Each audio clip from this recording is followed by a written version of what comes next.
Everybody always says if you tried your best, that's all that matters. The best is all you can do. If you tried your best, it doesn't matter what happens. It doesn't matter if you lose, if you tried your best. Most people have heard that before, but there is a secret to the universe that most don't know. If you actually try your best, you can't lose. Not pretend to try your best, not try to best, not try your best. 90% of the time, not try your best with excuses. If you genuinely try your best all of the time, all day, every day, it's impossible to lose.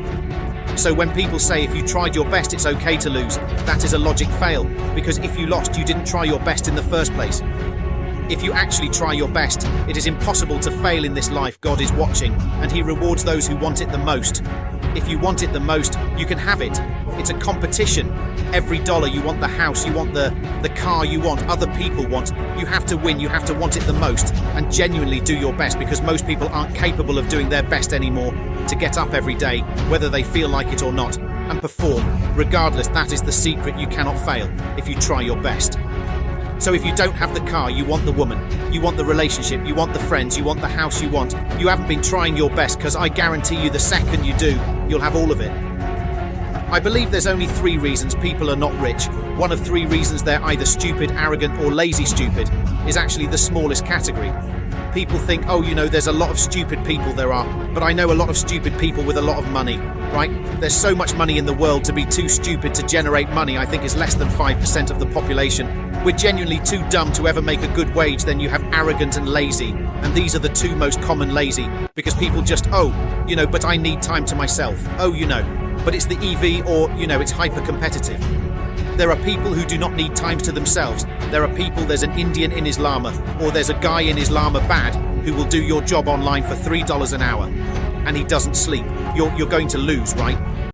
So, if you're going to be lazy in any regard, you have to understand there are people like me who are billionaires who work 18 hours a day. When I finish this, I get into my car, I open my laptop, and I'm work on my way to my next app. I'm going to work all night till the day I go. When I go to sleep, I close my laptop and I'm asleep. A minute later, I work. That's all I do. Lazy is a big problem, because people go, oh, but I just want to relax. If you just want to relax, that's fine. But you're competing against people who just don't want to relax. You're going to lose and the last. And I'd say that's around a lot of people have that element to them. A lot of people are lazy. That's about 50% of people. But the main reason people are not rich is because they are arrogant. If you were to take somebody who says, I'm doing my best, I'm really trying, and you were to get an exact schedule of their last week and find all the times they've wasted time, you'd say, look, you've wasted time. Wasted time, wasted time, wasted time. You know what's actually amazing?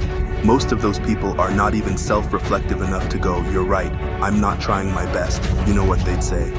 Well, I have to rest sometimes. Well, I have to have a social life. Well, they'd be so arrogant because they're arrogant. I had to do my Facebook. Yeah. No matter you'd even show them, here's where you up. Well, I have to, you're crazy. And then they go back to being a loser.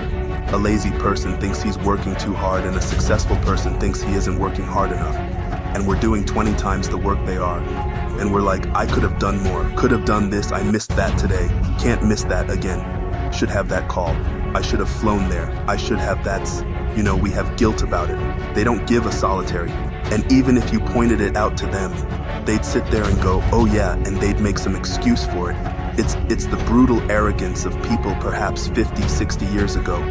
You could be a normal man with a normal job, have a normal life and a normal wife in a normal house with a normal car, and be happy.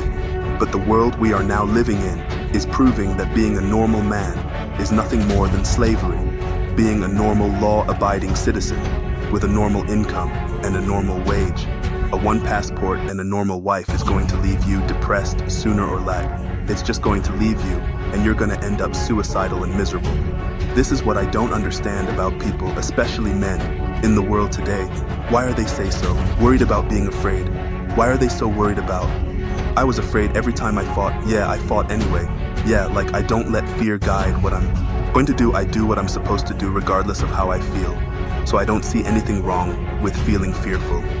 I don't see anything wrong with feeling stressed or under pressure or anxious. All these things men are trying to get rid of.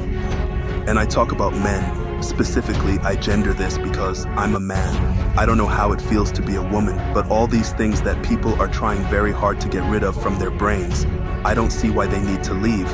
I will argue the point that if I feel anxious and pressured and stressed and fearful, I will get more done than if I was happy. I think if I was happy, I'd just be hedonistic and just wasting my time. I think that you get a whole bunch done with these negative connotations and negative emotions, and I think that life is suffering, in pain, and you're here to go through it. And that sooner you get used to the taste, the more successful you're going to be. I have no interest in trying to change the flavor. My friend, the flavor of life is pain, and I will eat all of it. And it doesn't matter if they put me back in jail or not. I'm not sitting there going, how can I be happy in jail? I will sit in jail and say, yes, this sucks. It's supposed to suck. Yes, I'm not enjoying this. Yes, I'm anxious and paranoid. And yes, that guy might stab me. And yes, I can't sleep. And I miss my family. And this is what's supposed to happen to me. And this is how I become the best man I can possibly be. And I'm going to succeed regardless. So if you're not the person who's waking up every day, going, how do I improve my existence, then nobody on the planet is considering improving your one being on earth. No one else cares. Nobody else cares. So if you don't care, then you need to wake up and care. And it's amazing to me, like you're saying, how did I find my mentors? I just tried a bunch of them. Like when I had no money, I would try very hard I'd listen to lots of different people, or I'd try different things. And I wasn't scared to invest in myself because I understand that, look, if he's taking time out of his life, then I need to reward him for it financially. And I tried very hard, and I listened, and I paid attention, and I was never lazy. I don't believe there's a person on the planet who pays attention, tries their best, is never lazy, is on time, works hard, has a mentor, and is giving it his all who isn't rich. I don't believe it. I think that if you do all those things, you're rich, and if you don't have any money, you're missing one of those key elements now. You can fool yourself, and you can fool everyone else. You can pretend you're doing them. But if you're truly honest with yourself, am I finding people who are trying to teach me what I want to know? Am I trying my best? And the answer is no. Every time for you to become rich and successful is going to require pain and suffering, and you have to understand exactly what your dream life is to make the pain and suffering worthwhile. Think about it. Have you ever been to the gym and seen a person in fantastic physical condition? They're strong, they're ripped, they're large, and you say to them, how did you get so big and strong? And they say, I don't know. Oops, it kind of just happened. Or have you ever found a really rich man or a very successful man and said, how did you become rich and successful? And he goes, I don't know, bro. I just woke up one day and it kind of happened, and now I'm living my dream life. No, there is a very detailed plan and roadmap for you to become strong. You must eat a certain way. You must train a certain way for you to become rich. You must earn money a certain way. You must understand exactly how you're going to make money.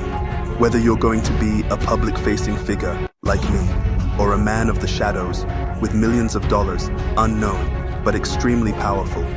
You have to design your dream life. What house are you going to live in? Who's your woman going to be? Is she blonde? Is she brunette? What car are you going to drive? Have you even gone on the internet and spec'd your car? You can design your dream car right now for free on the internet. And you can choose the color, you can choose the wheels, you can choose the carbon. Is it a Lamborghini? Is it a Ferrari? Is it a McLaren? How much does it cost to the dollar? You talk about your dream life. You don't even know what your dream life is. How do you expect to get to a destination when you don't know where you're going? The last thing I am is a hater. If you make a bunch of money and you pull up next to me in a Lambo, I'm going to be the guy who shakes your hand. It says, GE, boom. You escaped the matrix, congratulations. Welcome to the free world that makes me happy. I want all of you to win. I'm not a hater. I'm not out here hoping. I get to win, and you lose. If you lose, you deserve to lose. Because you didn't take action. If you take action, you will win.